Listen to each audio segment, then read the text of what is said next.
Bonjour à tous, je crois qu'on va commencer cette session. Donc le jingle est passé, on m'avait dit d'attendre patiemment le jingle, c'est fait. Et donc cette session des journées de l'économie s'appelle « Qui paye l'inflation importée ?» Alors chacun d'entre vous est bien conscient qu'on a vécu depuis la fin de l'année 2021 un choc inflationniste qui a été initialisé par une augmentation du prix des importations et en particulier du prix des produits énergétiques. Donc se pose la question, qui paye ce prélèvement fait sur l'économie française par des économies étrangères qui exportent vers nous donc certains biens, j'allais dire biens et services, mais principalement des biens.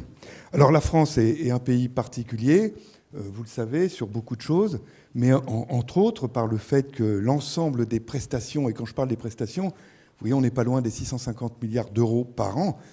Il y a les retraites, bien sûr, dans les prestations qui en font la moitié, mais c'est quand même des sommes considérables. L'ensemble des prestations est indexé sur l'inflation. Le salaire minimum est automatiquement indexé sur l'inflation. Sachant cela, sur qui peut se reporter le paiement d'un prélèvement extérieur. Sachant aussi que les gains de productivité, qui sont nuls, voire légèrement négatifs depuis la crise sanitaire, depuis 2020, ne peuvent pas contribuer à amortir le choc de ce prélèvement extérieur. Alors, juste avant d'entamer, je voudrais présenter une petite courbe.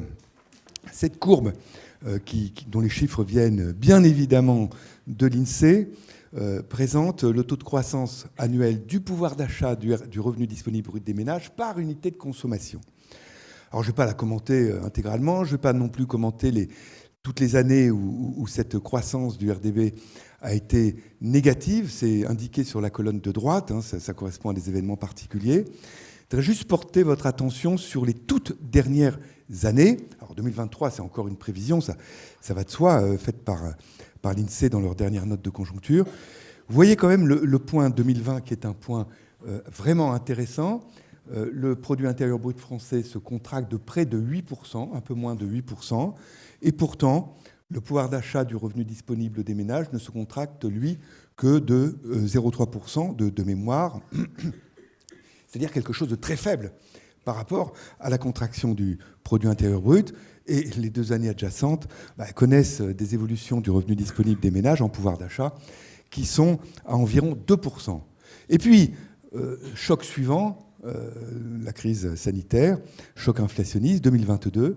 Vous voyez que là aussi, le revenu disponible brut des ménages connaît en pouvoir d'achat une croissance légèrement négative, mais quelque chose d'assez faible, avec deux années adjacentes. Encore une fois, c'est une prévision pour 2023, deux années adjacentes qui sont quand même positives de façon non négligeable. Alors, ce qu'indique ce graphique, c'est que les ménages globalement considérés, ça veut dire que certaines catégories de ménages, évidemment, on va le voir dans ces présentations, n'ont pas trinqué dans le financement de ce choc d'inflation importée.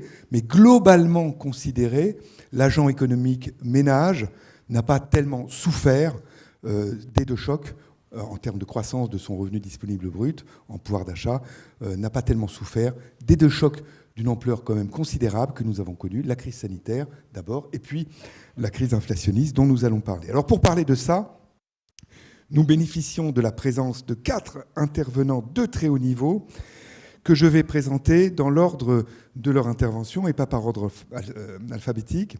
D'abord Jean-Luc Tavernier, directeur général de l'INSEE, à l'extrémité.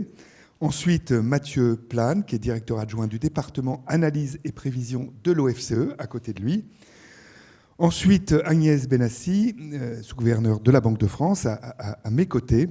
Et enfin, Denis Ferrand, directeur général de Rexecode, avec des interventions d'une douzaine de minutes qui nous permettront ensuite d'échanger sous la forme de questions et réponses. Et vous savez que je ne sais pas si ça s'affichait, vous pouvez poser vos questions qui s'afficheront ensuite sur cette tablette et qui pourront être lues à haute voix. On commence sans plus tarder par la présentation de Jean-Luc Tavernier, directeur général de l'INSEE. Merci Gilbert, merci Monsieur le Président. Et je vais voir si ça marche, parce que j'ai un petit diaporama pour vous présenter quelques images. Voilà. en essayant de planter le décor, puisque je suis le premier à parler.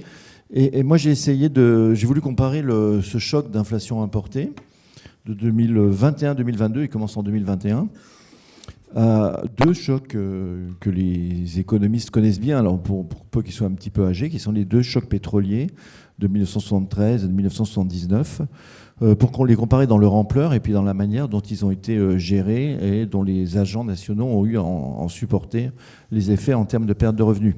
Alors je parle d'un choc inflationniste 2021-2022, il avait commencé dès avant, en fait, la recrudescence de l'inflation avait commencé dès avant l'invasion de l'Ukraine, avec notamment du fait de la reprise assez vive de la construction et de l'industrie post-Covid, beaucoup de tensions sur certaines matières premières, des métaux, les bois de construction, certaines matières alimentaires.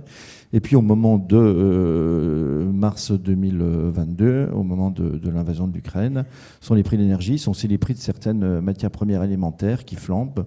Dans les matières alimentaires, par exemple, matières premières, typiquement les céréales ou les produits oléagineux. Donc on compare deux chocs qui ne sont pas tout à fait similaires, parce qu'un est vraiment purement choc des prix de l'énergie, c'est le choc pétrolier, alors que l'autre est un peu plus large. Bon, cependant, j'ai essayé de comparer leur ampleur. Vous voyez, alors c'est en point de PIB.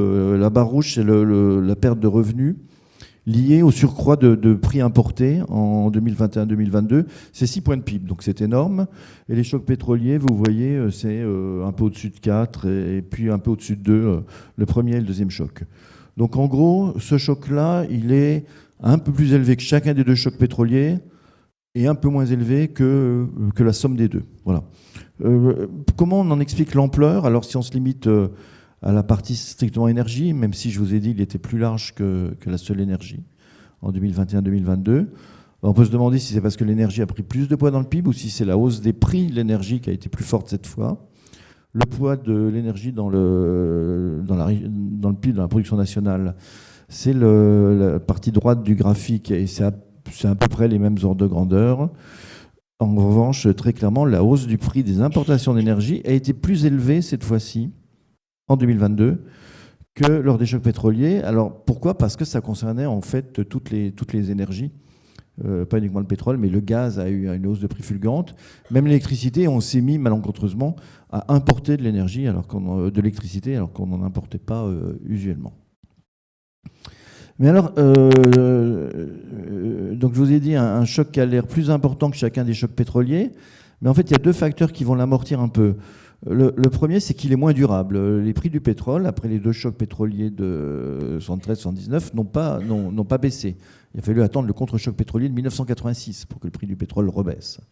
Tandis que là, on voit bien qu'il y a un certain nombre de prix, le gaz en est l'exemple manifeste, qui se sont repliés dès 2023. Et donc si on regarde le choc avec un an de plus de recul, vous voyez, il ne reste pas plus important que chacun des deux chocs pétroliers précédents, parce qu'une grosse part de la hausse des prix, en fait, et on revient en arrière cette année, en 2023. L'autre facteur qui va amortir le choc, c'est ce qui se passe du côté du prix des exportations. Parce qu'en gros, certes, les prix des importations augmentent et c'est une perte de revenus nationale, mais si on arrive à augmenter ceux qu'on exporte et dans les mêmes proportions, voire un peu plus, parce qu'on exporte un peu moins que ce qu'on importe, le choc sera nul, ce qu'on appellera le choc de terme de l'échange, et c'est celui qui pèse sur le revenu national, sera annihilé. Et c'est un petit peu le cas, c'est-à-dire que là encore, c'est toujours les deux chocs pétroliers à gauche, bleu et jaune, et puis le choc actuel en rouge. Au terme de l'année 2023, on se rend compte que en fait, l'essentiel du choc a été compensé par une hausse des prix à l'exportation. Alors ça n'avait pas été le cas tellement lors des deux chocs pétroliers. Là, ça l'est davantage. Alors ça se voit dans les prix d'exportation des produits manufacturiers. On a beaucoup répercuté la hausse des prix. Ça se voit aussi parce que dans certains prix, certaines matières premières dont les prix ont flambé, il y en a où on est exportateur, ce qui n'était pas le cas du pétrole dans les années 70 et 80. Mais là, quand les prix des céréales augmentent, ça profite aussi bien sûr à nos exportateurs, à nos producteurs de céréales. Et puis troisièmement, il y a eu une bulle sur le fret maritime qui a profité à une compagnie de transport maritime qui est maintenant assez connue. Et ça se voit au niveau macroéconomique de manière aussi assez singulière. Donc le choc, il est plus important au départ brut que les précédents chocs pétroliers. Mais si on tient compte qu'en fait, certains chocs de prix ont été moins durables et que les prix d'exportation ont plus réagi, ils se retrouvent un petit peu réduits. Alors ça n'empêche pas de se demander comment il est géré et qui, quand même, en 2022, c'est une histoire quand même à 40 milliards d'euros de perte de revenus national. Voilà, donc c'est quand même quelque chose.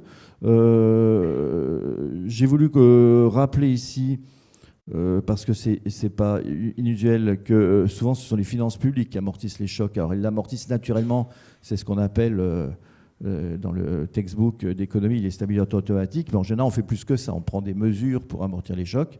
Et au début de la diapo, je rappelle ce qui s'est passé l'année du Covid en 2020, un choc de 200 milliards de pertes d'activité, beaucoup de secteurs on ne produit pas, et les finances publiques en ont absorbé les 2/3. Et donc les autres agents qui sont les ménages d'un côté et les entreprises, évidemment, ils n'avaient plus qu'un tiers à absorber. Bon, ça sera un peu la même chose pour ce choc des prix de l'énergie et de l'inflation importée plus généralement 2021-2022. Il va y avoir des tas de dispositifs publics, et notamment les boucliers tarifaires, qui vont faire que les finances publiques absorbent l'essentiel du choc. Et alors, si on regarde certains indicateurs, d'abord entreprises, puis ménages, puis finances publiques, et puis mes collègues, je pense, reviendront plus en détail sur ces affaires. Là, c'est le taux de marge des entreprises, donc le rapport de l'excédent brut d'exploitation à la valeur ajoutée, tous secteurs confondus. Vous voyez, c'est une courbe qui commence en 1950, puisqu'en l'INSEE, on fait les comptes nationaux et on les retropole toujours depuis 1949 ou 50. Ça permet d'avoir des courbes très longues. Vous voyez la dégringolade du taux de marge en plusieurs étapes, et notamment dans les années 70, à la faveur des 2 chocs pétroliers. Ils sont entourés en jaune. Et vous voyez la remontée du taux de marge, c'est la politique de la rigueur et c'est le contre-choc pétrolier de 86, pour le ramener à un niveau autour duquel il s'est stabilisé. Le partage de la valeur ajoutée, contrairement à ce qu'on entend souvent, il est assez stable depuis très longtemps dans ce pays.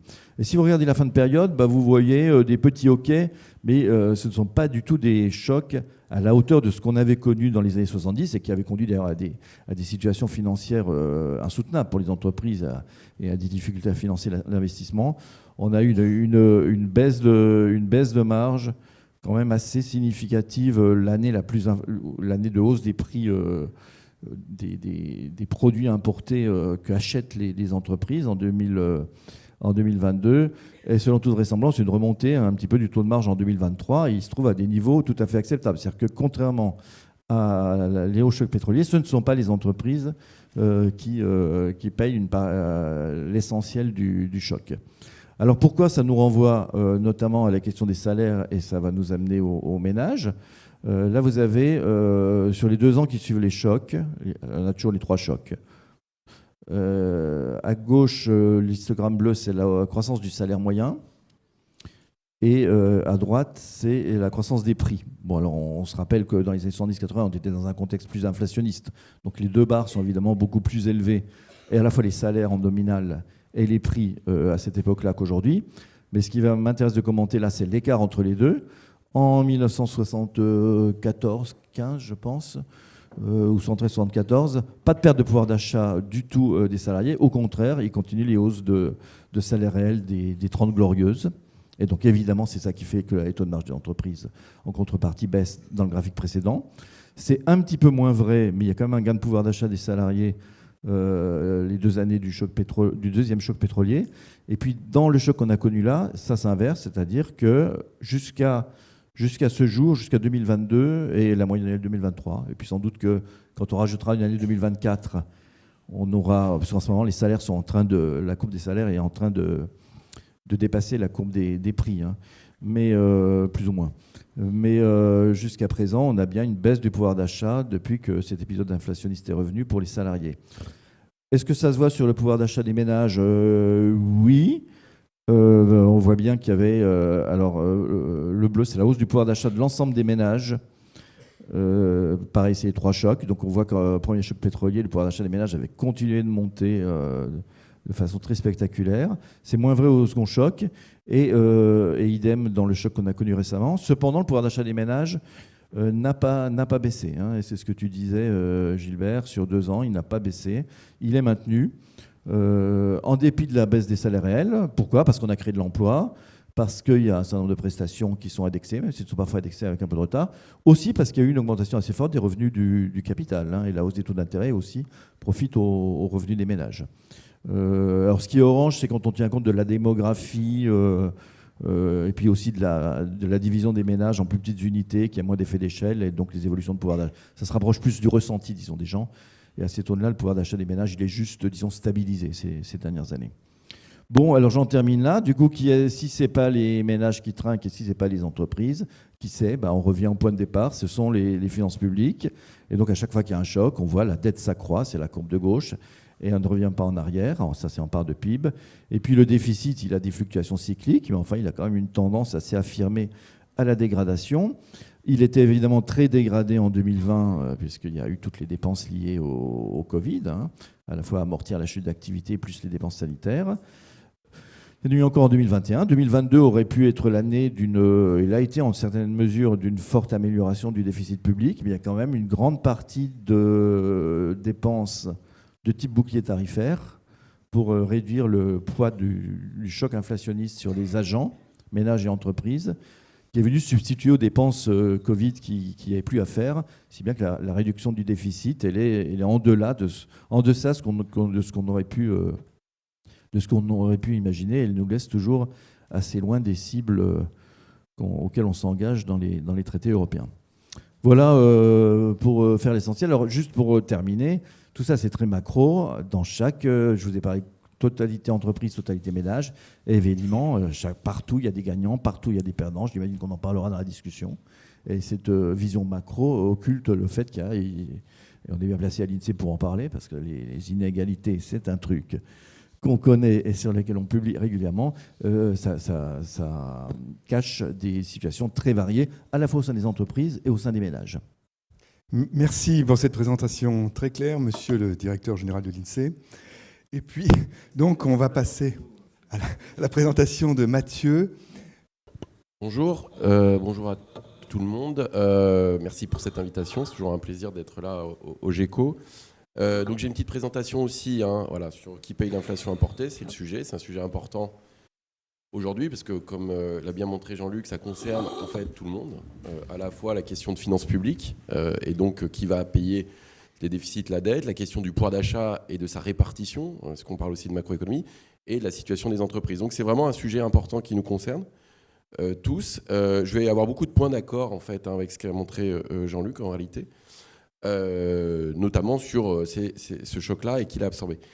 Ce que montre ce graphique, c'est l'évolution de l'indice des prix des importations en rouge que vous voyez, et puis celui de la consommation des ménages en bleu clair, et en bleu foncé, c'est l'indice des prix du PIB. On voit très clairement que le choc initial, alors il y a effectivement l'effet de la reprise post-Covid qui crée des tensions sur la chaîne de production et qui va avoir un effet également sur les prix d'importation, mais c'est aussi la deuxième couche, c'est vraiment le choc énergie, qui est très fort, qui est bien montré là par Jean-Luc. Et là, vous voyez qu'en un an, en fait, l'indice des prix d'importation a pris pratiquement 30%. Un peu moins, c'est 27%, je crois.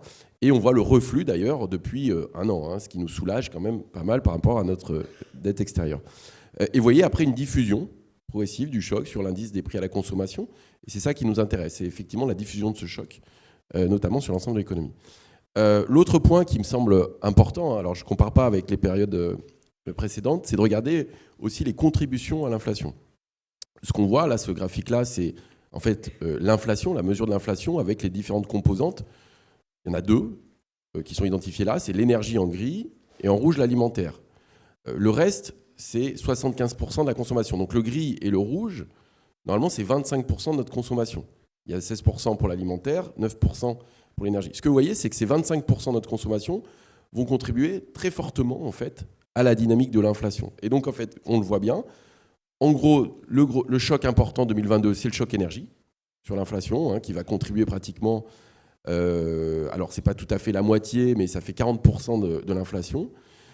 Et 2023, le relais est pris par l'alimentaire.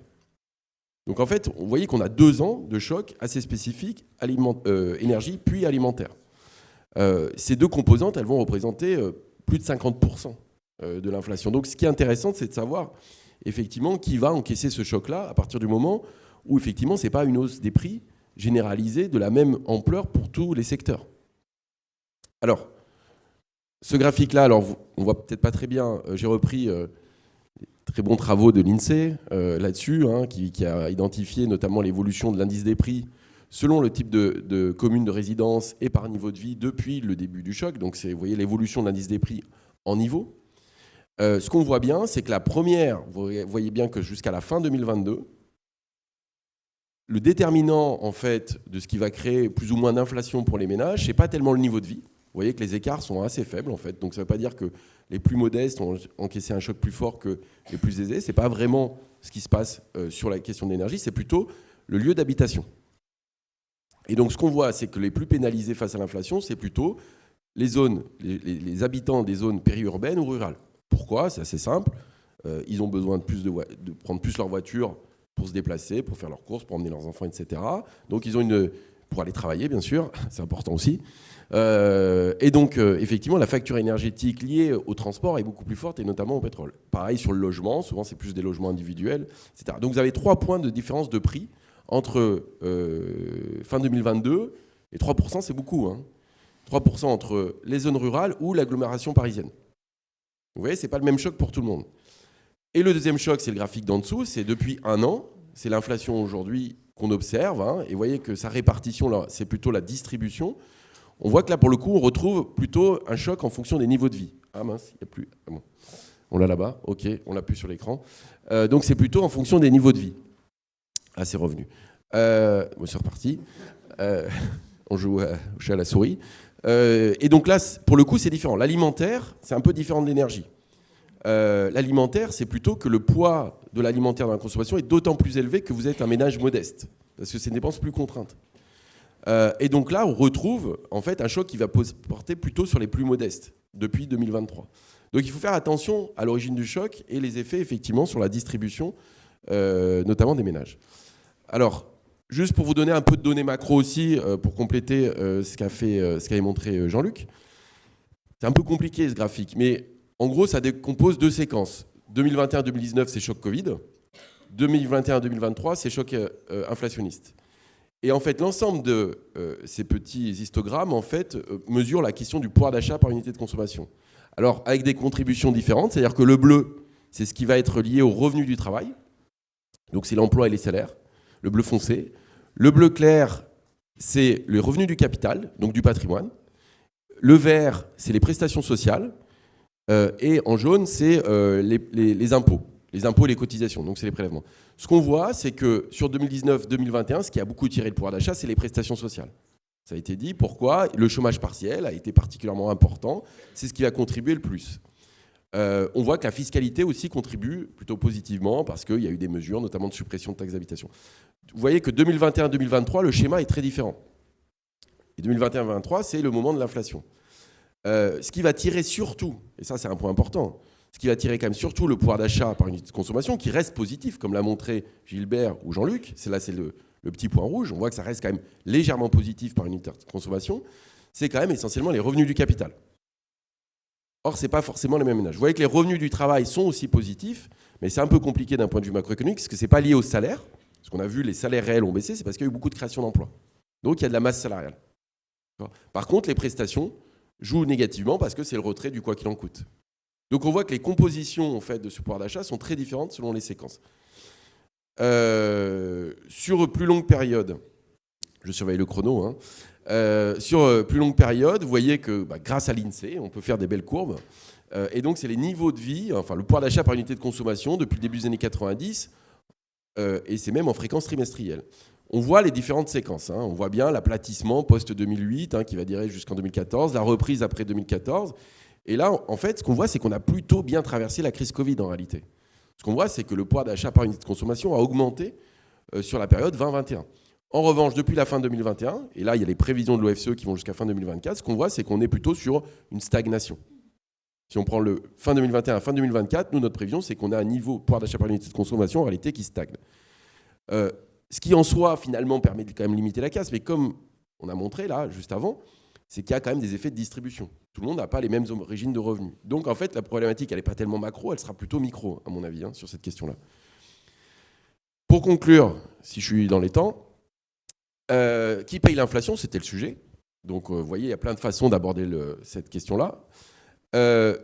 Effectivement, c'est la dégradation du déficit extérieur, ça a été montré. Et alors là, on voit les besoins de financement sur le graphique en bas à droite. Et ce que vous voyez, c'est que le besoin de financement, effectivement, s'est énormément creusé pendant le choc énergie. Il se réduit légèrement maintenant avec le reflux des prix de l'énergie, mais c'est qui paye en fait cette facture extérieure. Ce qu'on voit, c'est que finalement, le pouvoir d'achat stagne sur cette période-là, notamment. Il avait plutôt pas mal augmenté pendant la période Covid. Là, aujourd'hui, on est plutôt sur une stagnation. Par contre, ce qui est très significatif, c'est que les ménages ont des capacités de financement élevées. Ça veut dire quoi? C'est qu'ils épargnent beaucoup. Et qu'en fait, on a des capacités de financement qui passent surtout par les ménages. Aujourd'hui, le taux d'épargne est pratiquement à 19%, alors que traditionnellement, il est à 15%. Il y a une surépargne accumulée très forte. Donc on voit qu'en capacité de financement, les ménages ont une situation qui est favorable. Par contre, ça masque des dynamiques très différentes entre les revenus du travail et du capital notamment. Et ça, c'est un point qu'il faudra, bien sûr, sur lequel il faut être vigilant. Le revenu réel des entreprises, Jean-Luc l'a montré, s'en sort plutôt pas mal. Il s'améliore notamment depuis le retour de l'inflation. On voit qu'il avait baissé quand même ce revenu réel au moment du choc Covid et qu'il se réaméliore. On le voit d'ailleurs dans les taux de marge, c'est-à-dire que la situation des marges, notamment depuis un an, a tendance à s'améliorer. Là aussi, point de vigilance, un peu comme les ménages, attention, les situations selon les entreprises sont très différentes. Il y a quelques secteurs qui tirent ce taux de marge. Notamment, il y a la question de l'industrie agroalimentaire qui a beaucoup été évoquée, la question du secteur énergétique, il y avait les services de transport. Par contre, on a d'autres secteurs comme la restauration, l'hôtellerie, dont les marges se sont beaucoup compressées. Donc ça ne veut pas dire qu'il n'y aura pas de faillite. Voilà, il faut faire attention. Et puis, dernier point, ça avait été évoqué, en fait, qui paye le plus, c'est les finances publiques. Les finances publiques ont joué le rôle d'amortisseur, ont épongé la crise Covid et ont épongé en partie la crise inflationniste. Pas à 100%, mais une grande partie. Donc, ce qu'on retrouve, c'est la trajectoire sur les finances publiques. C'est qu'on sort de ces chocs-là avec une dette qui est autour de 110% du PIB et un déficit proche de 5%. La question, c'est comment maintenant, justement, on va se gérer cette trajectoire budgétaire, un retour ou pas aux 3% de déficit. Est-ce qu'on maintient ce niveau de dette à 110%? Est-ce qu'on baisse?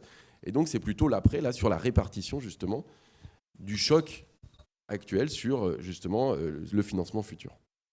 Merci Mathieu. Agnès, c'est à toi. Merci Gilbert. Donc, je vais essayer de compléter et de ne pas répéter ce qui vient d'être dit en prenant peut-être une perspective zone euro, puisque, comme vous le savez, la Banque de France fait partie de l'Eurosystème. L'Eurosystème, donc, c'est la combinaison de la Banque centrale européenne et des banques centrales nationales qui fixe la politique monétaire de manière à ramener l'inflation à 2% et à bon espoir d'y arriver à l'horizon 2025. Donc, je vais parler en termes d'inflation harmonisée. Donc, les chiffres ne sont pas tout à fait les mêmes que ceux qu'a présenté Mathieu. Pourquoi? Parce que ça permet justement ces comparaisons européennes. Et quand on dit l'inflation à 2%, dans le langage des banques centrales, c'est l'inflation harmonisée. En temps normal, les deux indices de prix sont très proches. Là, ils se sont un peu écartés avec la hausse des prix de l'énergie, puisque le poids de l'énergie est plus important dans l'inflation harmonisée. Alors ici, vous avez donc une comparaison de ce qui s'est passé en France, à droite, et ce qui s'est passé en zone euro, à gauche. Donc le dernier chiffre en octobre, en glissement annuel de l'inflation en zone euro, c'est 2,9%, qui a décroché par rapport au mois de septembre. Alors, il y a des effets techniques, ça ne veut pas dire qu'on va rester nécessairement à un niveau assez bas, mais enfin, on voit une désinflation très forte. En zone euro, donc, on a eu un pic au-dessus de 10%. Et ensuite une décrue très forte. Vous voyez ce qu'a présenté Mathieu tout à l'heure, qui est vrai pour la zone euro aussi. Donc en orange, l'énergie qui a d'abord alimenté l'inflation très fortement, et puis ensuite en vert, l'alimentation qui a pris le relais. Et de manière plus modérée les produits manufacturés, et tout en bas en bleu les services qui prennent le relais, puisque les services, l'inflation dans les services est alimentée essentiellement par l'inflation salariale qui met plus de temps à se mettre en œuvre du fait des délais d'ajustement des salaires. Si on passe à droite, on a un profil qui est quand même assez différent. L'histoire qualitativement est la même, mais on voit qu'on monte moins haut, c'est la même échelle. On monte moins haut et on atteint une sorte de plateau, puis ensuite la décrue est moins marquée. Et si vous regardez les couleurs, c'est assez visible à l'œil nu. Ce qui est vraiment différent, c'est l'énergie. Ça s'explique par les boucliers tarifaires qu'a mis en place le gouvernement français pour étaler dans le temps la hausse des prix et ne pas faire subir directement aux entreprises et aux ménages le pic qu'on observe à gauche. Donc, ce qui veut dire que l'inflation recule, mais en même temps que l'inflation recule, le gouvernement, de manière tout à fait justifiée, retire progressivement les boucliers tarifaires, comme les prix de l'énergie redescendent, il retire les boucliers tarifaires, ce qui nourrit l'inflation. Vous voyez qu'à gauche, pour la zone euro, on a des zones oranges en négatif, c'est-à-dire que les prix de l'énergie ont contribué négativement à l'inflation en zone euro ces derniers mois, alors qu'à droite, en France, on ne le voit presque pas. Pourquoi ? Parce que j'ai justement cet effet des boucliers qu'on retire.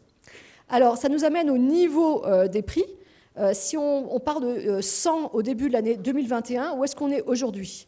Donc là, on est sur une comparaison entre les pays européens. Donc la zone euro, c'est en noir, et la France, c'est en bleu. Et donc, sur l'indice des prix à la consommation harmonisé total, eh bien, aujourd'hui, on est à peu près un peu moins que 16%, on est à peu près à 14% au-dessus du niveau de début 2021 en France et plutôt 17% en zone euro. Donc, on voit qu'en niveau, même si aujourd'hui l'inflation est un peu plus rapide au total que la zone euro, on reste quand même en dessous des autres pays européens. L'histoire n'est pas terminée, donc on verra ce qui se passe, mais pour l'instant, ça a été plutôt plus modéré, l'inflation a été plus modérée en France que dans les autres pays de la zone euro. À droite, vous avez ce qu'on appelle l'inflation sous-jacente, donc qui élimine les facteurs les plus volatiles, et donc l'énergie et l'alimentation, pour voir les moteurs un peu endogènes de l'inflation, donc éliminer tout ce qui peut venir des prix importés en particulier. Et on voit que là aussi, alors l'inflation est moins forte, naturellement, et là aussi l'inflation en France, l'inflation en France reste inférieure à la zone euro aujourd'hui, et donc en niveau, on est également plus bas, on est à peu près 8% au-dessus du niveau de 2021. Alors, je dis ça aussi parce qu'il y a une perception de l'inflation qui, naturellement, est différente de l'inflation que calcule Jean-Luc avec les équipes de l'INSEE, parce que ça a été bien documenté, pour plein de raisons. On a tendance à se focaliser sur les achats fréquents, donc l'énergie, l'alimentation, et aussi de raisonner un peu en niveau, c'est-à-dire qu'on a un souvenir de prix qui n'est pas forcément il y a un an. Or, quand on vous dit l'inflation, c'est l'inflation sur un an. Donc, on va vous dire, les prix de l'alimentaire, l'inflation est de 20%, on vous dit, mais en fait, c'est l'inflation alimentaire sur 2 ans, cumulée sur 2 ans. Donc, il faut faire attention. Les différences entre la perception et les chiffres s'expliquent très bien, en réalité, quand on décompose. Et on a tous un peu ces biais quand on va faire ses courses. On a des souvenirs de prix. Et en fait, si on réfléchit bien, ce n'était pas forcément il y a un an. Et par ailleurs, des prix dans le panier de consommation stagnent, voire baissent. Je regardais récemment le prix des jouets. Je ne sais pas si vous êtes... Il y a des jeunes dans la salle, mais qui achètent peut-être encore des jouets. Les prix baissent, bonne nouvelle. C'est une part relativement faible dans le budget, mais enfin, il faut aussi prendre l'ensemble des prix. Voilà. Alors, j'ai dit, dans les services, c'est l'inflation qui est la plus retardée, l'inflation des services, parce qu'elle vient des salaires. Et donc se pose la question de la boucle prix-salaire. Si la hausse des prix fait augmenter les salaires, la hausse des salaires fait augmenter des prix, est-ce qu'on va s'en sortir ? C'est vraiment la question qui est posée par la boucle prix-salaire. Donc à gauche, vous avez l'augmentation, donc toujours en glissement annuel, de la rémunération par tête dans les différents pays de la zone euro, et c'est autour de 5% sur les derniers points. Attention, c'est la rémunération totale, c'est pas simplement le salaire, c'est aussi par exemple les primes qui ont été versées. Et à droite, vous avez la différence par rapport à l'inflation. Alors c'est l'inflation au sens de l'INSEE là. Et donc c'est en gris, alors je ne sais pas si c'est la couleur, en gris clair, ce qui est assuré en gris clair. En pointillé en haut, vous avez la hausse du SMIC. Alors pourquoi c'est plus que l'inflation ? Parce que le SMIC est indexé sur l'inflation de premier quintile de population en termes de niveau de vie, et comme ça a été montré par Mathieu, c'est une inflation qui a été plus importante. Le SMIC, donc vous avez une réévaluation depuis, il y a eu 6 revalorisations qui ont fait un peu plus que 12% de revalorisation du SMIC. Donc c'est un peu différent des autres. Et vous voyez que les autres salaires, par contre, ont augmenté beaucoup moins, et il y a un écart entre la partie assurée et puis les différentes courbes qui sont des pertes de pouvoir d'achat des salaires. Alors, il y a un resserrement des échelles salariales qu'il faut quand même prendre en compte, c'est-à-dire qu'en orange, on a les minima de branche qui ont été poussés par le SMIC à augmenter, et donc ils ont une dynamique un peu plus importante que les autres salaires, mais pour les salaires relativement élevés, on a une dynamique salariale qui est plus faible, et donc on a l'inflation salariale s'accompagne d'un resserrement des échelles de salaire qui n'est pas forcément permanente, mais qu'on a vu ces dernières années. Donc, est-ce que ça veut dire que on voit pas véritablement, bien sûr, il y a une répercussion des prix dans les salaires et des salaires dans les prix, mais ce qu'on anticipe donc à la fois au niveau de la Banque de France, sur la France, et au niveau de la BCE, sur la zone euro dans son ensemble, c'est en fait un rattrapage. Donc là, vous avez en rouge, donc pour les deux zones, l'inflation, donc là, c'est les prix harmonisés. Et on voit le pic pour zone euro avec la courbe rouge donc, qui monte beaucoup par rapport à la courbe noire qui sont les rémunérations par tête. Donc perte de pouvoir d'achat des salariés qui sont en emploi. Et ça n'empêche pas qu'il y a des nouveaux en emploi qui, eux, ils augmentent leur pouvoir d'achat. Mais là, je parle des salariés. Et on voit que ça, c'est les prévisions de septembre. Eh bien, on voit qu'on s'attend à une rémunération par tête qui ne décolle pas, mais qui augmente plus vite qu'une inflation qui, elle, est en diminution. Et donc, c'est le fait que tout ça, qu'il y ait un rééquilibrage des salaires par rapport au prix qui se fasse en phase de désinflation qui amène à être relativement optimiste sur le fait que il n'y va pas de spirale qui va nous échapper. En France, on voit vraiment clairement qu'on s'attend donc à ce que les salaires augmentent plus vite. Le taux de croissance des salaires diminue, mais il va être supérieur au taux de croissance des prix, ce qui fait que les salariés vont récupérer le pouvoir d'achat. Alors ça pose la question des marges, puisque évidemment la contrepartie, c'est que les marges vont être en retrait dans une période où les taux d'intérêt augmentent et les entreprises vont devoir refinancer leurs dettes à des taux d'intérêt plus élevés. Donc on va avoir un double choc de baisse de la marge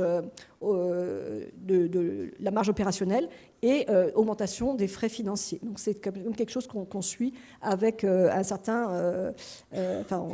très attentivement.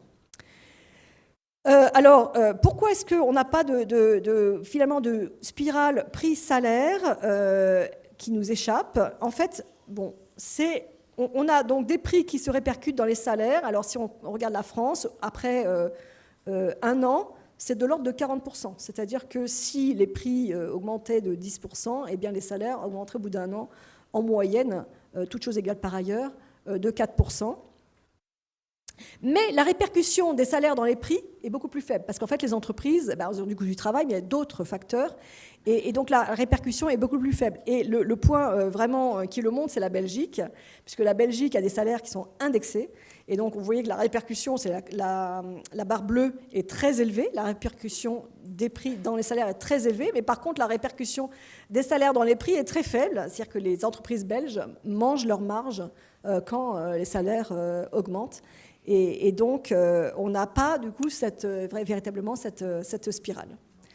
Voilà, donc, juste pour terminer avec les marges, on s'attend quand même à une diminution des marges, particulièrement en zone euro où elles ont augmenté. Donc là, vous avez la contribution des marges des entreprises à l'inflation. Alors, c'est l'inflation du PIB. Et c'est toute l'économie, donc ça n'est pas seulement ce que montrait Jean-Luc tout à l'heure, qui étaient les entreprises non financières, là c'est toute l'économie pour permettre encore une fois les comparaisons. Et le rouge, avant 2023 et même 2023 à gauche, c'est l'augmentation, alors c'est le taux de marge au sens rapport entre le prix et le coût salarial unitaire, c'est-à-dire que quand c'est positif, ça veut dire que les prix de la valeur ajoutée augmentent plus vite que les salaires. Ce qui a été le cas en zone euro, ce qui a été beaucoup moins le cas en France, en fait. Et on s'attend, en zone euro, mais aussi en France, à une diminution de cette marge dans les années à venir, qui permettra aussi d'amortir le choc, parce que sinon, encore une fois, ça alimenterait la boucle prix, ça alimenterait l'inflation dans les années à venir, donc ça nous permet de revenir à une inflation beaucoup plus faible dès 2024 et à 2% en 2025. Voilà. Merci Agnès. Surtout, n'oubliez pas de poser des questions, de réagir. Je ne vois rien encore s'afficher, parce que sinon, moi, j'ai plein de questions à poser, mais je préférais quand même que les questions viennent évidemment de vous. Pour conclure ce tour de piste, donc, à toi, Denis, d'intervenir. Merci beaucoup Gilbert, merci pour l'invitation à intervenir aux Journées de l'économie.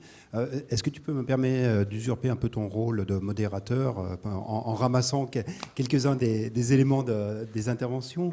Donc on voit quand même un prix, par rapport à cette question de qui paye l'inflation importée, on voit un prix qui est très fort du côté des finances publiques. On voit un prix avec l'inflation qui va concerner plutôt les ménages de certaines catégories, ménages ruraux, ménages à des faibles revenus. Et puis, à l'intérieur de la distribution des salaires, on a aussi plutôt un phénomène d'écrasement parce qu'il y a une augmentation des salaires qui se fait plutôt en faveur des personnes qui ont le plus bas niveau, en tout cas pour ce qui concerne la France. Et puis, du côté des entreprises, eh bien, au total, on a quelque chose d'assez équilibré entre des entreprises qui vont être très perdantes et d'autres qui, au total, sont plutôt gagnantes dans l'histoire de l'inflation. Et surtout, ce qui me semble être important quand on parle de l'inflation importée, c'est de bien regarder l'inflation comme un processus. À savoir qu'on aurait pu discuter de l'inflation importée l'année dernière, à la même période, on aurait eu ce graphique qui se serait arrêté donc à la mi-2022. Et à ce moment-là, on aurait dit les entreprises, en particulier le secteur industriel, payent un prix très fort à l'inflation importée. Ce graphique, qu'est-ce qu'il représente? Il fait le rapport entre le prix de vente, d'une certaine manière, pour le faire simple, le prix de vente de l'industrie en bleu, le prix de vente du secteur de la construction en orange, et le prix des achats.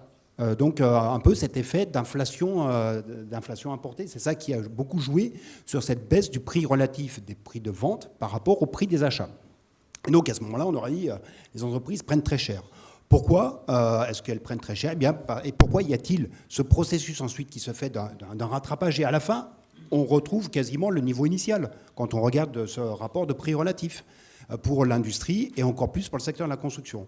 Pourquoi? Eh bien parce que l'inflation met du temps avant de se diffuser dans l'ensemble du système de production. Un exemple très, très simple, très parlant, c'est ce qui se passe du côté du secteur de la construction. Quand vous êtes un entrepreneur, vous faites un devis.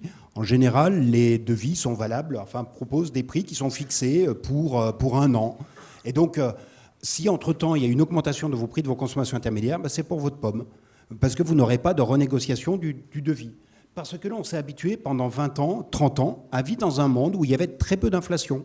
Et donc, les renégociations de contrats ne se faisaient pas automatiquement ou ne se faisaient qu'au terme d'une certaine échéance. Et là, peut-être que l'inflation, le fait qu'elle soit réapparue dans le paysage, change peut-être les comportements. Mais en tout cas, ce qui est certain, c'est que dans un premier temps, ça introduit du délai avant que l'on ait un repérage de la diffusion des effets d'inflation.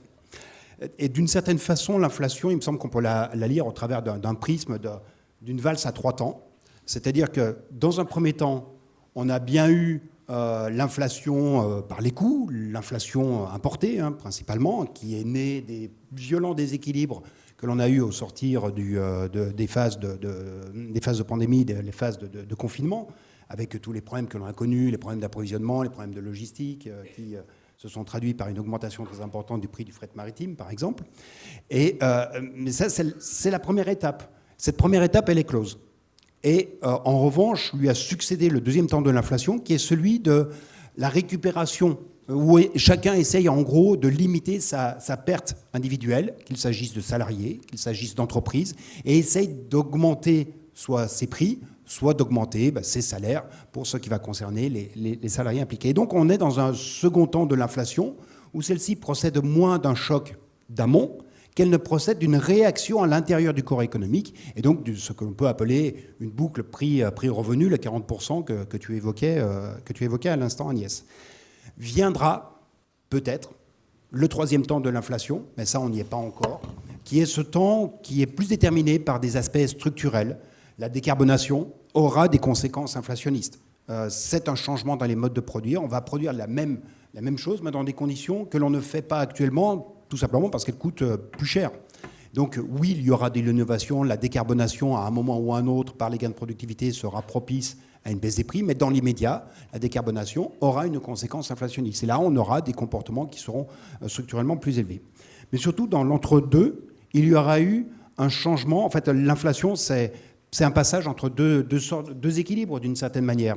Un équilibre des revenus entre types d'agents et à l'intérieur des catégories d'agents que l'on avait dans un temps. Et puis, ça n'est qu'avec un certain délai que l'on peut savoir comment cet équilibre s'est transformé. Et c'est pour ça que c'est très important de regarder l'inflation, comme tu le présentais, Jean-Luc, à travers une séquence. Vraiment une séquence qui est pluriannuelle. On ne peut pas s'arrêter au milieu du gué quand on regarde l'inflation. Une autre manière de l'exprimer, c'est de revenir sur ce graphique qui résume un peu cet élément, cet enchaînement des 2 premiers temps dans lesquels que l'on a connu.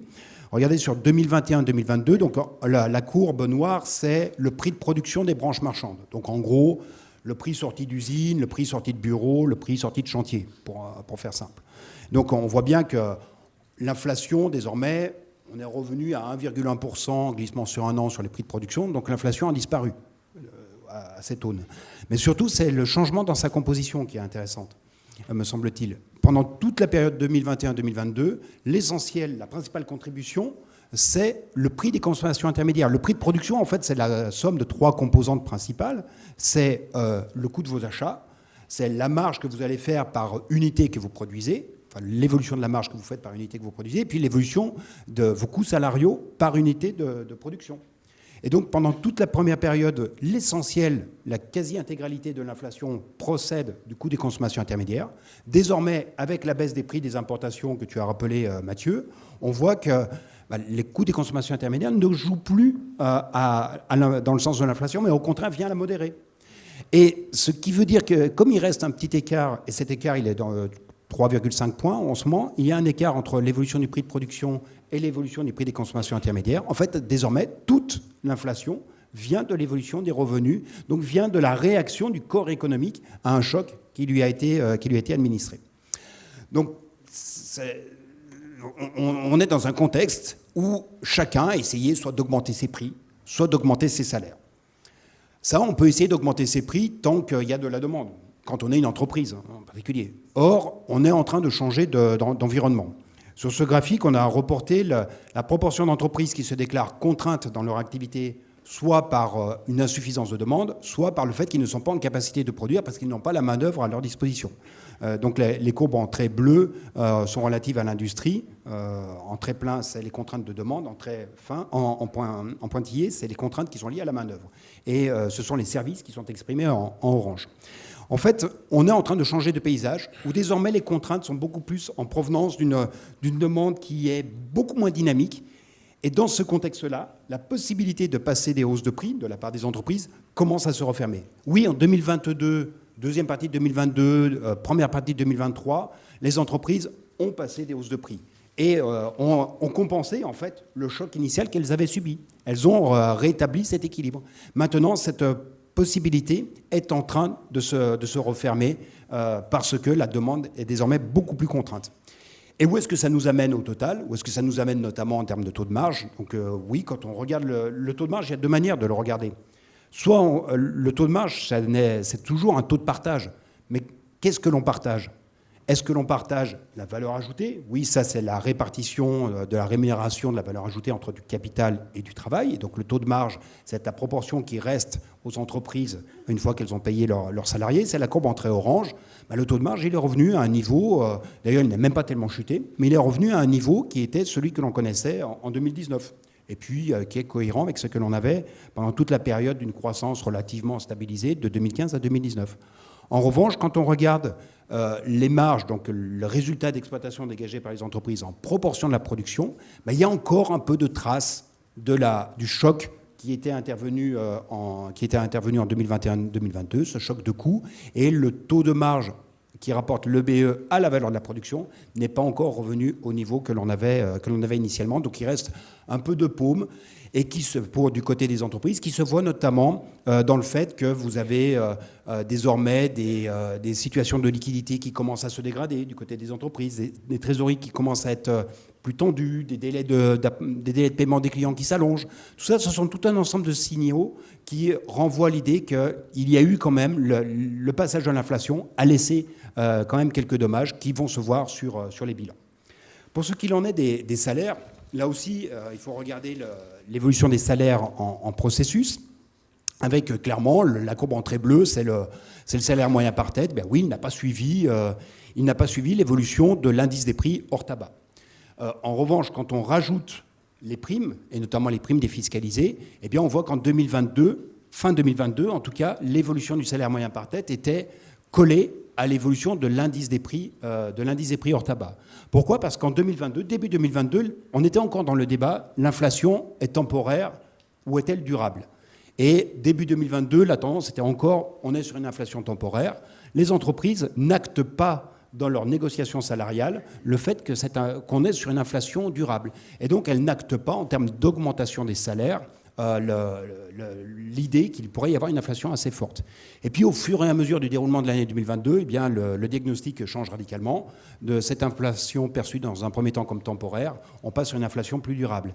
Et la manière dont ont réagi les entreprises courant 2022, et en plus, il y avait le dispositif de la prime défiscalisée, la prime de partage de la valeur qui les a aidés pour cela. Eh bien, elles ont distribué énormément de primes à ce moment-là. Enfin, il y a une très forte augmentation des primes qui a permis, d'une certaine manière, d'atténuer sensiblement le choc en termes de salaire moyen par tête pour les salariés.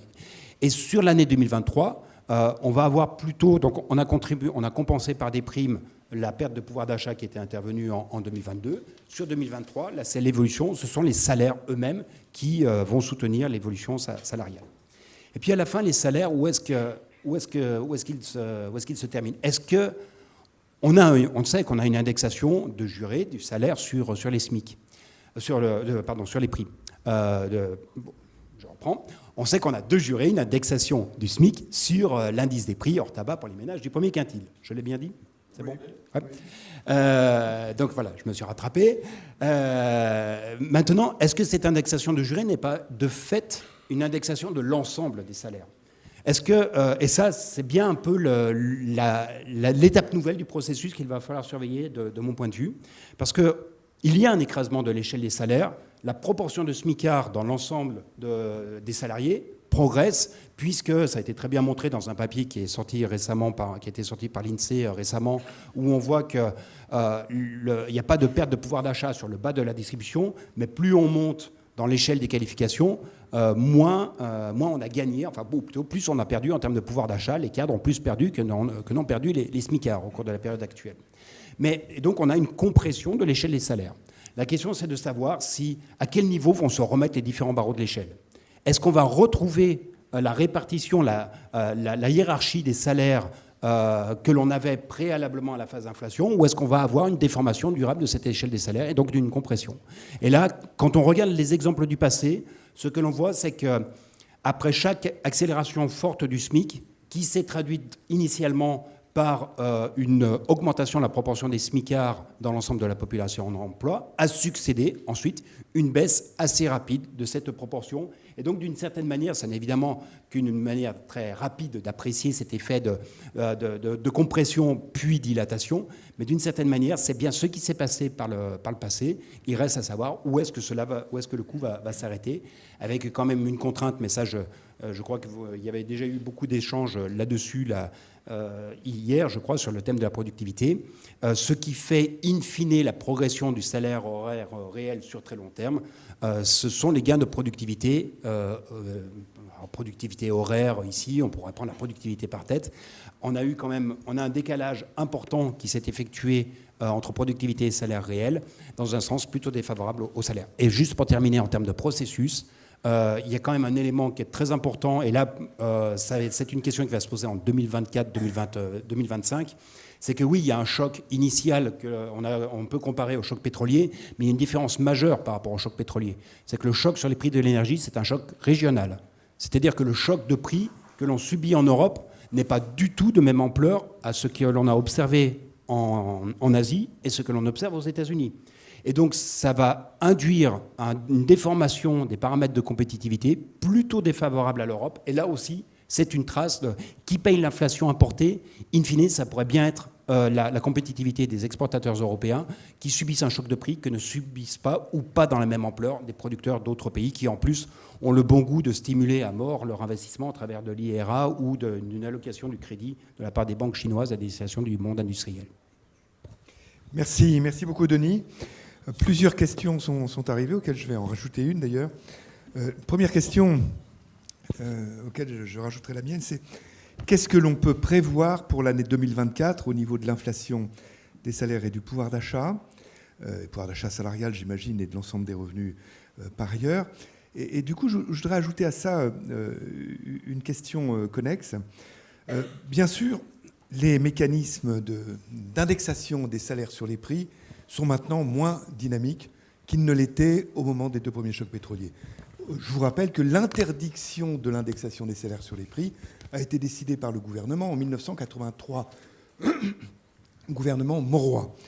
Donc aujourd'hui, il est interdit, la liberté contractuelle est limitée, il est interdit d'indexer les salaires sur les prix. Néanmoins, on a vu tout à l'heure dans les présentations que certes, la première année, un choc de prix se traduit dans une augmentation des salaires que pour, si j'ose dire, 40%, mais que cette diffusion est beaucoup plus prolongée dans le temps et que l'année prochaine, donc, on risque d'avoir une évolution des salaires plus forte que les prix. Et ce risque-là, n'est-il pas beaucoup plus fort que dans les moments des 2 premiers chocs pétroliers, puisqu'il n'y a plus la possibilité d'amortir, en quelque sorte, ce choc, ce prélèvement, par des gains de productivité qui n'existent plus, même qui sont négatifs concernant la France. Donc c'est une question qui est liée aux prévisions. Est-ce qu'on n'est pas dans une situation où le risque d'une boucle prix-salaire, mais très progressive, hein, je dirais pas immédiate, pas instantanée, existe et existe plus qu'elle n'a existé dans le passé? Et qu'est-ce qu'on peut penser de l'évolution des salaires, du pouvoir d'achat et de l'inflation sur l'année 2024? Tout le monde pourrait intervenir là-dessus, enfin vous 4, vous pourriez intervenir là-dessus. Qui veut le plus? Peut-être les prévisions, enfin ceux qui ont des prévisions. Les plus récentes. Alors nous, c'est pas les prévisions les plus récentes qu'on a, hein, c'est les prévisions de septembre qui mettaient l'inflation harmonisée en 2024 à 2,6% en France, donc quand même nettement en retrait par rapport à 2023 où elle serait de 5,8% en moyenne sur l'année, même si aujourd'hui on est plus bas. Et avec un pouvoir d'achat qui augmente faiblement, donc de 0,6% en 2023 et 0,7% en 2024. La Commission européenne a publié hier, je crois, ces nouvelles prévisions. Mais l'inflation, je crois, plutôt à 3% en 2024, mais reste cohérente avec un 2% en 2025. Je pense que ce qui est important, et on n'en a pas peut-être suffisamment parlé, c'est les hypothèses sur la productivité. Donc effectivement, la productivité, donc la production par travailleur et par heure de travail a chuté au moment du Covid. Et en fait, on a alors que la productivité, normalement, elle augmente régulièrement au cours du temps, et on est vraiment en dessous de la trajectoire pré-Covid, assez substantiellement. Il y a beaucoup de débats entre les économistes, savoir quelle partie de cette chute de productivité est permanente, quelle partie est temporaire. On sait que l'emploi a augmenté très fortement en France. On est vraiment presque 6% au-dessus du niveau pré-Covid en termes d'emploi, alors qu'on est à peine 2% au-dessus en termes de PIB. Donc c'est bien que la productivité est en moyenne plus basse. Mais est-ce qu'il y a des effets structurels comme le succès de l'apprentissage, où par définition un apprenti ne travaille pas tous les jours en production, même s'il travaille tous les jours en termes d'implication personnelle. Il y a des effets on était en pénurie de main-d'œuvre, et donc les entreprises gardaient plutôt la main-d'œuvre dans l'angoisse de perdre des compétences dans les années à venir. Enfin, il y a pas mal d'effets, il y a des débats. Nous, on considère qu'une partie de la productivité et de la perte de productivité est temporaire, et en effet, elle va permettre d'absorber la grosse partie de la hausse des salaires dans les 2 années à venir, de manière à ce que ça n'alimente pas l'inflation, puisque les entreprises vont devoir payer plus cher leurs salariés, mais ces salariés étant plus productives, elles ne vont pas nécessairement répercuter dans leurs coûts, d'autant plus que la demande étant faiblissante, c'est plus difficile aujourd'hui de répercuter les hausses de coûts dans les prix. Denis? Oui, D'accord, alors très court, donc 2,5. Voilà, c'est bon. 2,5, c'est le taux d'inflation que l'on attend pour fin 2024 actuellement, un peu sur le même processus que ce que tu viens de décrire, Agnès, avec notamment... On est quand même dans une situation qui est assez paradoxale parce que justement par rapport à ces contraintes de demande, ça ferme l'espace pour passer des hausses de prix. Mais on a dans le même temps toujours d'importantes difficultés de recrutement de main-d'œuvre. Et donc, on a quand même toujours intrinsèquement une pression salariale qui s'exerce, même si on a du mal à tracer une très forte relation entre les difficultés de recrutement et les évolutions de salaire, notamment quand on va le regarder à l'échelle sectorielle. Et puis, l'indexation, elle n'a pas complètement disparu. Et donc, tu citais tout à l'heure l'exemple de la Belgique. C'est un cas qui est très intéressant, la Belgique. Quand on regarde effectivement, l'indexation, elle est intégrale. Mais et la Belgique a un recul des prix actuellement. C'est quand même, donc ça veut dire que l'indexation, enfin la hausse des salaires n'entraîne pas de hausse des prix. Là encore, il faut regarder, c'est ce que tu évoquais, il faut regarder où les salaires ont un impact sur l'évolution des prix. Et actuellement, pourquoi est-ce que les prix reculent en Belgique? Tout simplement parce qu'ils n'ont pas amorti leur choc énergétique et que là, on a l'effet de contre-coup. On a l'effet de base à l'envers. Mais en revanche, quand on regarde l'évolution des prix dans les services en Belgique, on est à 7% actuellement quand on est aux environs de 3,5% en France. Et donc on a bien les effets d'indexation et la boucle prix-salaire, ce n'est pas une boucle prix-salaire, c'est une boucle prix-salaire-prix. Eh bien celle-ci, elle joue quand même quand on regarde spécifiquement certains secteurs. Mais si on est dans un espace de compression de la demande, bien la boucle prix-salaire-prix va s'arrêter d'elle-même. Merci Denis. Mathieu, je rajoute une question à celle que j'ai posée et celle qui venait. Une question qui demande d'expliciter davantage qui sont les gagnants et les perdants parmi les ménages, et en particulier parmi les salariés, puisque le SMIC est indexé, et il semblerait que les ménages modestes, quand même, trinqueraient un petit peu plus que les ménages moins modestes. Donc comment on résout cette contradiction apparente, quoi? Alors, j'ai pas des éléments extrêmement factuels là-dessus, mais c'est un point important, comme on a montré macroéconomiquement, c'est que finalement le pouvoir d'achat se tenait plutôt pas si mal. En réalité, même si une stagnation, il faut savoir qu'historiquement, les niveaux de vie augmentent. Donc déjà, une stagnation, on n'est pas vraiment habitué, surtout qu'il y a eu plusieurs chocs. Donc c'est vrai qu'il y a des effets relatifs. Et autour de ce chiffre macroéconomique, effectivement, il y a une distribution. Ce qu'on peut imaginer, c'est que, en réalité, les personnes, effectivement, on voit que les revenus du capital ont plutôt augmenté de façon significative. Donc les patrimoines se sont plutôt pas mal tenus. En tout cas, la rémunération des revenus du capital a augmenté assez significativement. Donc on peut imaginer que les catégories qui détiennent du patrimoine s'en sont plutôt pas mal sorti. Dans les revenus du travail, c'est très compliqué, parce que ce qu'on a dit et ce qui a été vu, c'est que le SMIC, pour des bonnes raisons, est indexé, c'est-à-dire qu'il vise à protéger les personnes, les travailleurs les plus modestes de l'inflation. Ça ne veut pas dire que ces gens-là gagnent du pouvoir d'achat. C'est faire en sorte que ça maintienne leur pouvoir d'achat. Par contre, le vrai problème, c'est pour les personnes qui sont juste au-dessus. C'est-à-dire qui gagnent 10, 20, 30%. Qui n'ont aucune garantie de la diffusion de cette hausse du SMIC. Donc en moyenne, il y a des augmentations, mais dans certaines entreprises qui ont des PME, qui peuvent être en difficulté par exemple, il est possible qu'il y ait eu très peu d'augmentation de salaire. Et si ces gens-là sont en plus ceux qui travaillent et qui habitent dans des zones rurales, périurbaines, et qu'on a vu que le choc inflationniste était particulièrement marqué, c'est vraiment les perdants très nets.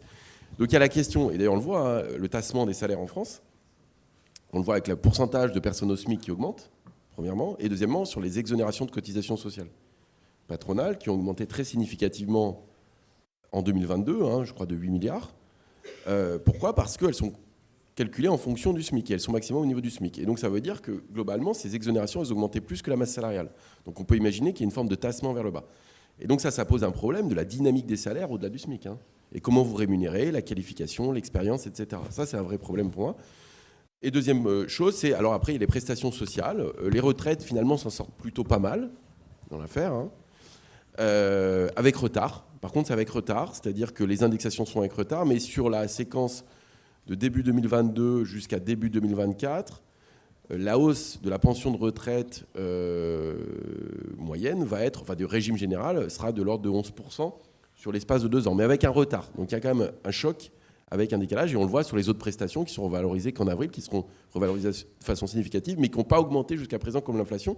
Elles vont l'être, mais avec retard. Donc dans la transition, il peut y avoir effectivement aussi des perdants. Merci Mathieu. Alors juste pour rajouter un petit détail avant que tu réagisses aussi, Jean-Luc. Sur le SMIC, bien voir que depuis le début de l'année 2021, il y a eu 7 hausses du SMIC pour prendre en compte les augmentations des prix, l'inflation assez forte. 7 hausses du SMIC, et que ces hausses du SMIC ont été au total, l'intégrale de ces hausses, depuis le début de l'année 2021, de 13,5%. Bon, il n'y a pas les salaires moyens, évidemment, et les salaires élevés encore moins, n'ont pas augmenté dans ces proportions. Il y a bien un tassement. Et dans le dossier du groupe d'experts sur le SMIC qui sera diffusé durant le mois de décembre, vous verrez tout un dossier sur cette compression des salaires qui est bien confirmé sur les années 2021-2022, dossier auquel ont contribué l'INSEE, bien sûr, la Banque de France et la DARES. Jean-Luc ? Oui, deux choses. La première, c'est sur l'emballement des prix liés à une boucle prix-salaire. Bon, il faut être humble, il faut être modeste, tout peut toujours arriver, mais franchement, je pense que si ça devait arriver, ça aurait déjà commencé, le risque est passé. Nous, on a sorti des indicateurs de salaire ce matin, troisième trimestre, qui sont plutôt en deçà de ce qu'on pouvait imaginer les uns et les autres. Donc je ne crois pas trop à ça, Gilbert. Je ne pense pas qu'il y ait, les banques centrales y ont veillé sans doute, qu'il y ait des ajustements des niveaux d'inflation de moyen terme sur lesquels se fondent après les négociations salariales, les négociations annuelles dans les entreprises, etc. etc. C'est aussi dans le public d'ailleurs, on ne peut pas dire qu'il y a 500 balles. Ça laisse quand même un problème entier qui est celui du tassement des grilles lié à la hausse des SMIC. Je ne sais pas comment le traiter, c'était un des sujets de la conférence salariale il y a quelques semaines. Il faudra le traiter. Si on doit le traiter correctement, ça conduit à une évolution du salaire moyen importante. Mais on peut pas vivre avec des niveaux de grilles dans lesquels on ne progresse pas pendant des années et des années. Et là encore, c'est vrai dans le public comme dans le privé. Merci Jean-Luc. Une question qui est plus ciblée pour Agnès. C'est la politique monétaire joue-t-elle un rôle sur la répartition des coûts liés à cette résurgence de l'inflation ? En gros, la politique monétaire qui vise justement à ramener l'inflation vers sa cible, par la hausse des taux d'intérêt en particulier, est-ce que ça a un impact sur la répartition qui paye le coût l'augmentation du prix des importations ? Alors, c'est une question très intéressante et très difficile. La Banque centrale a un objectif d'inflation agrégé, donc n'a pas d'objectif de distribution entre les secteurs, voire même à l'intérieur des secteurs, entre les entreprises ou les ménages. Mais par contre, suit évidemment ce qui se passe et ça constitue ce qu'on appelle des canaux de transmission. C'est donc en augmentant les taux d'intérêt, il va se passer un certain nombre de choses dans l'économie qui vont in fine ramener l'inflation vers sa cible de 2%.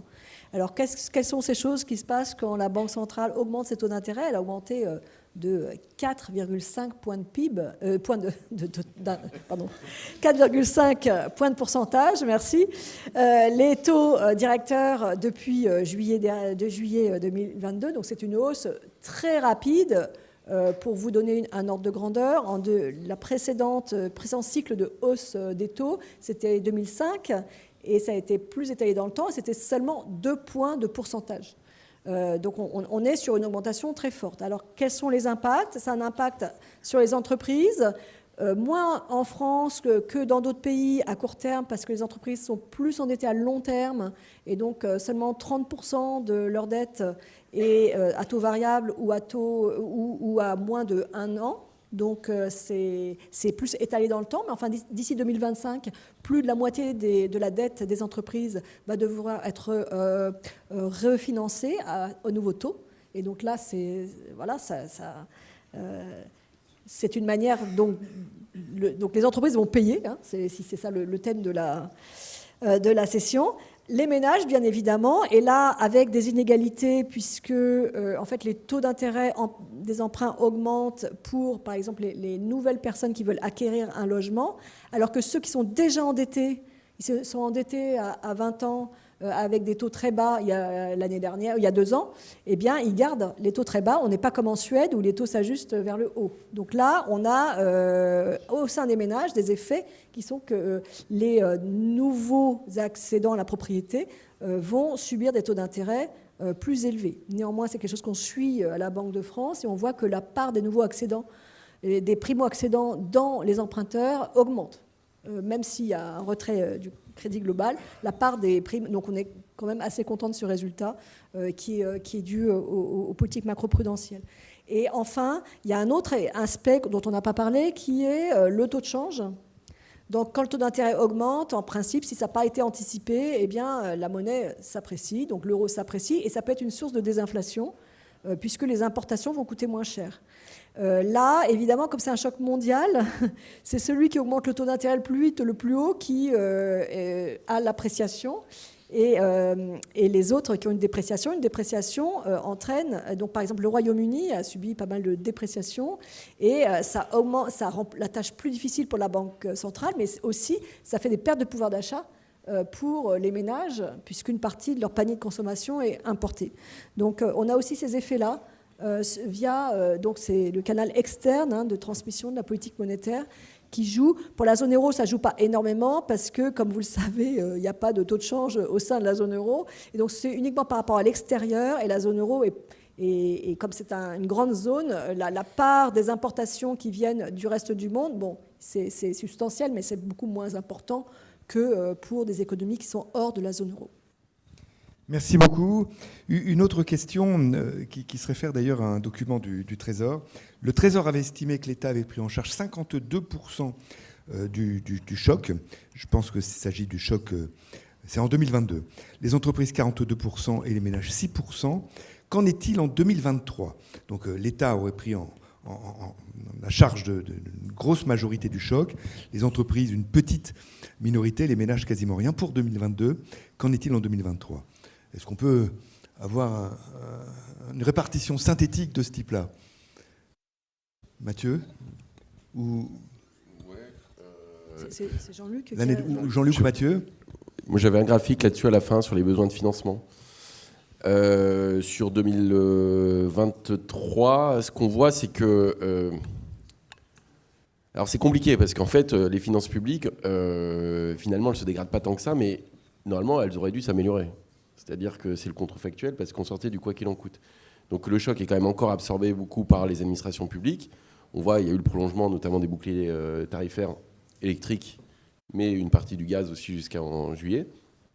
Ce qu'on voit, c'est que le pouvoir d'achat des ménages, lui, il augmente légèrement sur 2023 par unité de consommation, mais tiré par les revenus du capital. Ce qu'on disait, c'est beaucoup. Et sur l'emploi, en réalité, c'est plutôt c'est de la masse salariale. Ce qu'on disait, c'est que ce n'est pas les salaires. Ça a été montré notamment assez clairement par Jean-Luc, c'est que le salaire réel, lui, a baissé à ce moment-là. Mais il y a eu de l'emploi, donc ça fait de la masse salariale. Donc finalement, dans la répartition du choc, il reste les entreprises. Alors les entreprises, en fait, c'est plutôt une période sur 2023, et tu l'as bien montré, où le taux de marge se redresse depuis 3 trimestres avec des prix de valeur ajoutée qui augmentent de façon significative.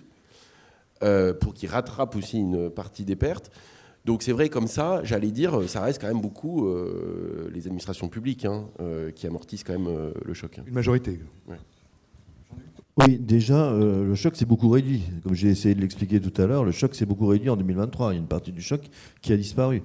Et clairement, les entreprises ont payé une partie importante du choc de 2022 parce que c'est normal. Au début, quand les prix des matières premières augmentent, les étiquettes ne bougent pas instantanément.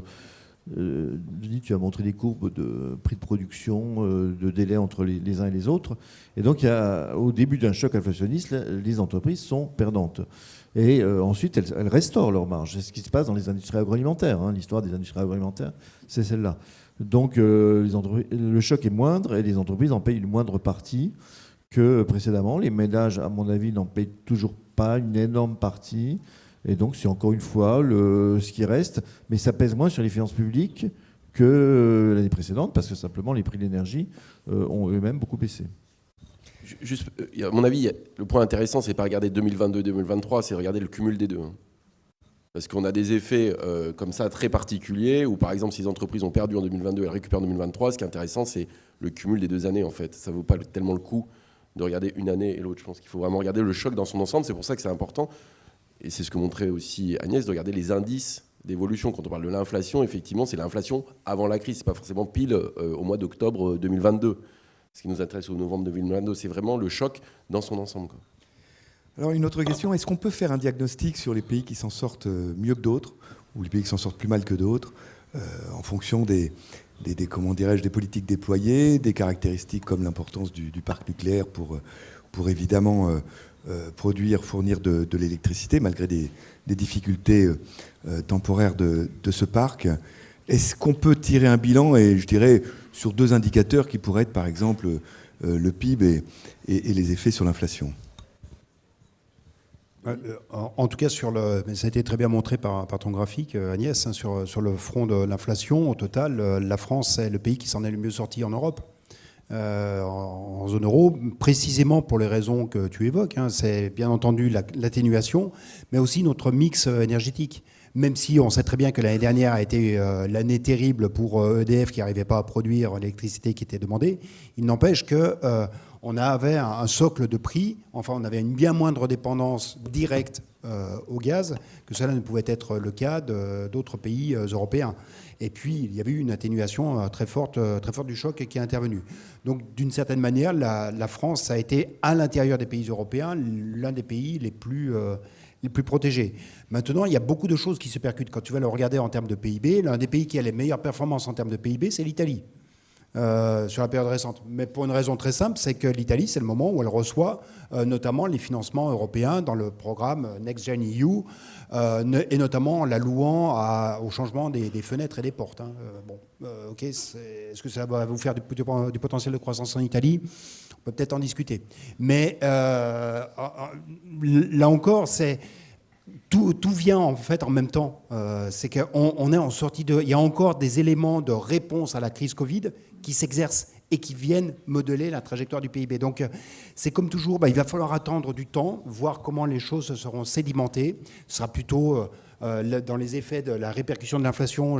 C'est pas 2022-2023 qu'il faut regarder, mais c'est prendre aussi 2024. Parce que c'est bien en 2024 que l'on voit les salaires qui repassent au-dessus de l'inflation, parce qu'on est encore dans le processus de réaction des salaires face au choc antérieur qui a été subi. Donc il faut prendre du temps avant d'apprécier comment ça se passe. Oui, prendre un peu de temps, et puis je dirais, si on regarde loin dans le rétroviseur ce que faisait Jean-Luc tout à l'heure, je dirais qu'a posteriori, avec un fort recul, on peut penser que la France est un des pays qui s'en est tiré le plus mal des 2 premiers chocs pétroliers. Qui a eu le coût en termes de chômage et d'effet sur le PIB des 2 premiers chocs pétroliers le plus durable. Est-ce qu'il pourrait en être de même pour ce choc-là? Et quel pays déjà s'en tire plus ou moins bien? Jean-Luc? Oui, moi je dirais bien, enfin, en 2 temps. La première chose, c'est qu'il y a l'effet durable, hein, que mentionnait Denis tout à l'heure, qui est que les prix de l'énergie vont monter un peu plus dans cette zone régionale européenne qu'ailleurs. C'est moins que ce qu'on pouvait craindre à un moment donné, hein, il y a un an, c'est moins, mais quand même ça existe. Alors c'est un mal aussi pour un bien, ça nous pousse un petit peu à faire de la décarbonation, etc., et à devenir plus facilement des pionniers en matière de nouvelles technologies. Ça peut être un bien, mais transitoirement, en tout cas, ça fait peur aux Allemands, ça c'est clair. Hein. Le deuxième chose, c'est que la France en est bien tirée au niveau de l'inflation. Au courant de l'année 2022, début de l'année 2023, en instaurant un bouclier tarifaire très fort, très rapide, et très cher aussi. Alors on peut se dire, c'est encore une nouvelle utilisation des finances publiques, c'est encore un problème de dette qui s'accumule, etc.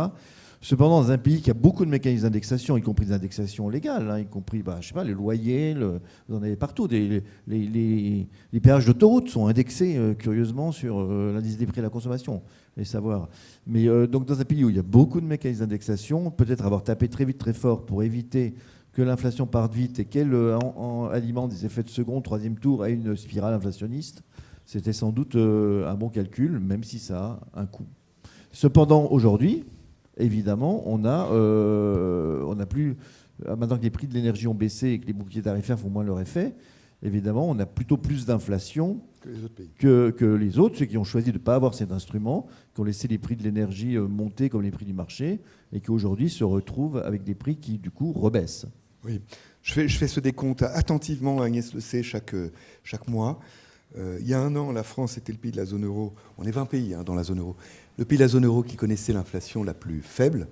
Et le mois dernier, 14 pays de la zone euro, 14 des 19 autres pays de la zone euro avaient une inflation plus faible que la France. C'est l'effet, évidemment, du retrait de ces dispositifs.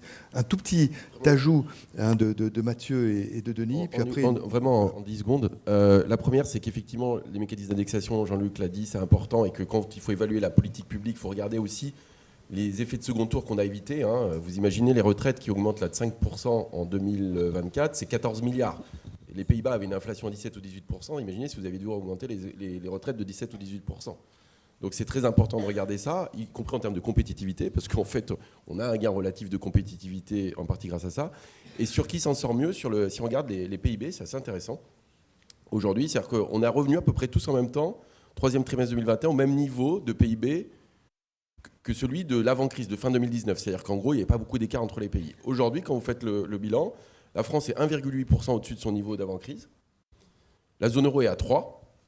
Donc en fait, on est en dessous quand même de la moyenne de la zone euro. Et l'Allemagne est à 0.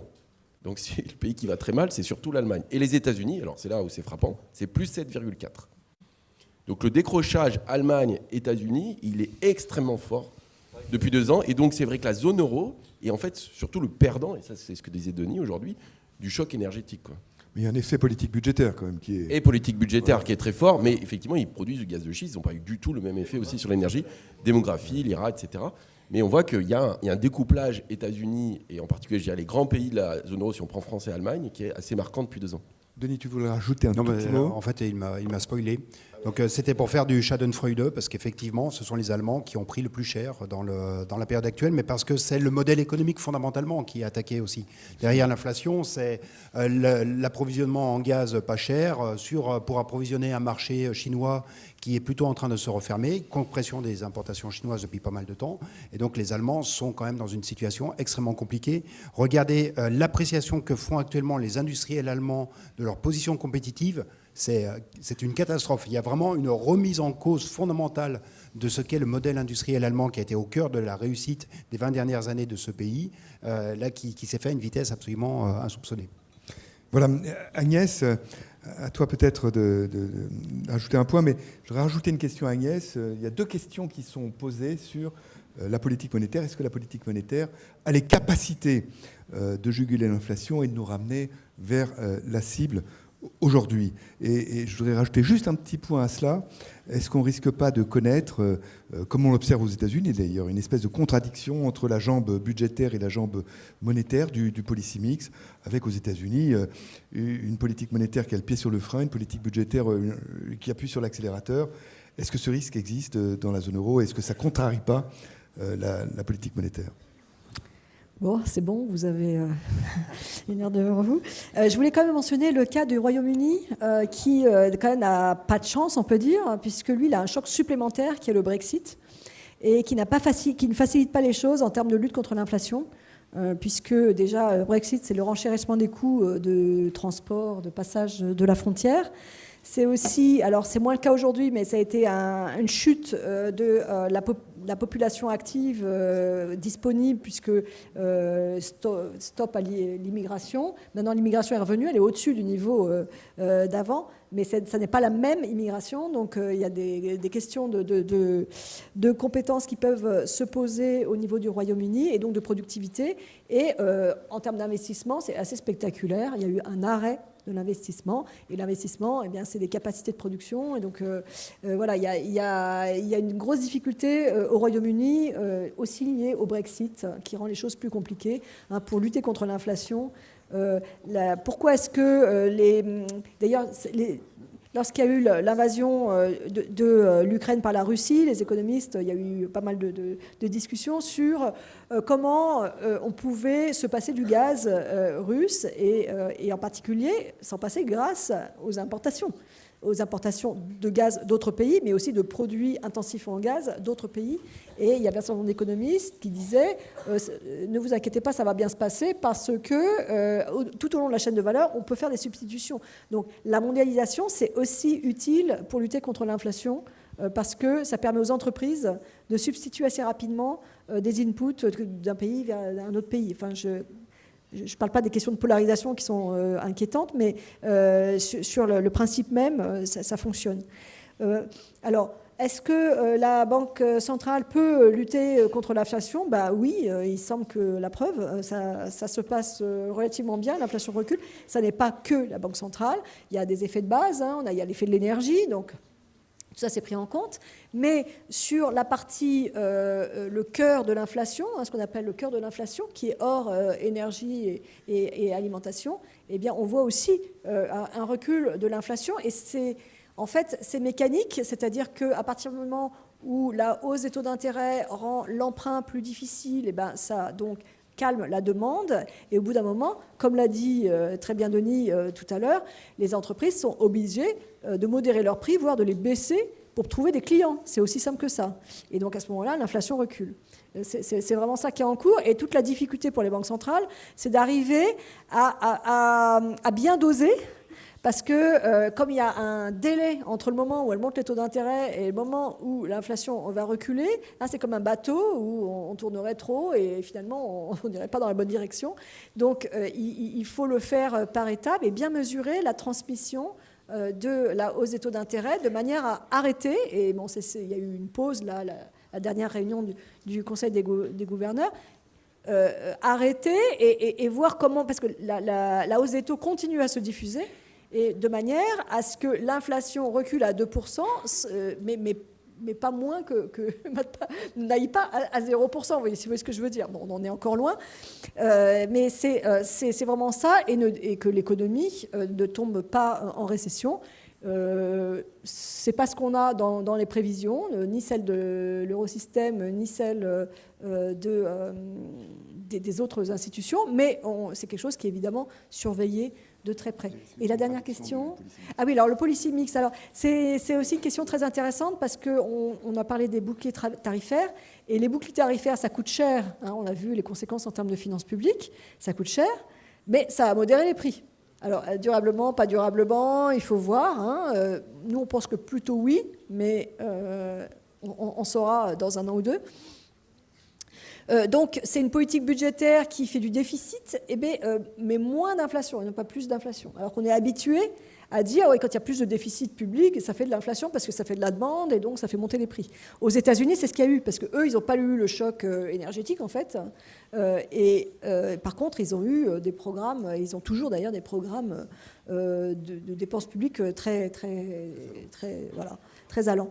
Et c'est vrai que, par exemple, pour les banques centrales, la conclusion des pays européens sur les futures règles budgétaires, puisque vous savez qu'il y a en cours des discussions sur les nouvelles règles budgétaires qui s'appliqueraient à partir de l'année prochaine, c'est très important parce que ça permet d'ancrer l'autre jambe de la politique macroéconomique qui est la politique budgétaire, et donc de mieux calibrer la hausse des taux d'intérêt, sachant que si la politique budgétaire est expansionniste trop longtemps, les taux d'intérêt risquent d'augmenter. Et si ce n'est pas la Banque centrale qui augmente les taux, de toute façon, les marchés les augmenteront. Donc il y a vraiment un équilibre entre les deux choses à faire. Et le fait qu'il n'y ait pas de règles budgétaires aujourd'hui est un peu un handicap pour la politique monétaire. Merci. Sauf s'il y a une question rentrée, quelqu'un qui serait très frustré de ne pas poser sa question.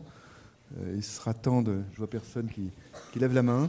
Il est temps de nous quitter, hélas, et merci aux 4 participants pour leurs brillantes interventions et réponses aux questions.